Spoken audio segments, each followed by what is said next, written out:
সম্মানিত দর্শক, আসসালামু আলাইকুম। আমি আরাফাত মেশিনারিজের স্বত্বাধিকারী ওবায়দুর রহমান। আমি একজন কৃষকের সন্তান। কৃষির প্রতি দরদটা আমার একটু বেশি। আমি ছোটবেলা থেকে দেখে এসেছি কৃষক তার ফলানো ফসল উৎপাদন করতে কতটা ঘাম ঝরাতে হয়। পরিশ্রমের পরিত্রাণ পাওয়ার জন্যই আমি আজ কৃষি যন্ত্রপাতির সঙ্গে যুক্ত আছি। আমি চিন্তা করি কৃষক যদি অধিক ফসল উৎপাদন করতে পারে তাহলে এদেশের প্রতিটি মানুষ ভালো থাকে। কৃষকের উৎপাদিত ফসল খেয়েই আমাদের জীবন জীবিকা নির্বাহ করতে হয়। কৃষকের উৎপাদিত ফসলের উৎপাদন বাড়ানোর জন্য আমরা বিভিন্ন রকম আধুনিক যন্ত্রপাতির সঙ্গে যুক্ত হচ্ছি। আমরা বিভিন্নভাবে উপলব্ধি করতে পারি যে বাংলাদেশের কৃষক আসলে এতটাই সাধারণ, আমাদেরকে এতটা বেশি তারা বিশ্বাস করেন, বিশ্বাসের জায়গা থেকে নিয়মিতই প্রতারিত হচ্ছেন বা ঠকে যাওয়া। সেই ঠকে যাওয়ার থেকে বা সেই হেরে যাওয়া থেকেই পরিত্রাণ পাওয়ার জন্যই আমি সর্বোচ্চ ভালো মানের মেশিন সরাসরি আমদানি করছি। বাংলাদেশের কৃষকের কাছে সর্বোচ্চ ভালো মানের মেশিন পৌঁছে দেওয়ার জন্য কাজ। আপনারা দেখতে পাচ্ছেন যে প্রত্যেকটি মোছাই কিন্তু প্রায় পরিপূর্ণভাবে পরিষ্কার হয়েছে।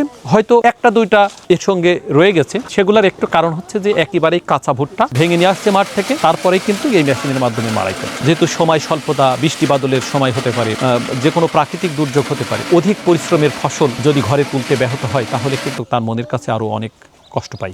এই ভুট্টা মাড়াই করেছি, মাড়াই করে আপনাদের দেখাবার চেষ্টা করেছি। তবে আমরা বলতে পারি বড় একটা সুবিধার মেশিন। আমাদের যারা কৃষক, যারা ভুট্টার চাষের সঙ্গে সংযুক্ত, তারা যে নিশ্চিত উপকৃত হতে পারবেন এই আত্মবিশ্বাস আমার আছে। তাই সম্মানিত কৃষক কিষানী ভাই ও বোনেরা, মেশিন ক্রয়ের আগ্রহ আপনাদের হয়ে থাকে। বাংলাদেশের যে কোনো প্রান্তেই আমরা এই সব ধরনের মেশিন পৌঁছে দেওয়ার জন্য কাজ করছি। কৃষককে সচেতনতার স্বার্থেই এই সব ধরনের ভিডিও তৈরি করি। তাই এই ভিডিওটি যারা দেখছেন তারা অবশ্যই ভিডিওটি শেয়ার করে আপনার প্রতিবেশী, আপনার আপনজন, আপনার প্রিয়জনকে দেখবার সুযোগ করে দেবেন, যাতে আপনার অনুপ্রেরণায় আরো কৃষক উপকৃত হতে পারে। ধন্যবাদ সবাইকে। আসসালামু আলাইকুম ওয়া রাহমাতুল্লাহি ওয়া বারাকাতুহু।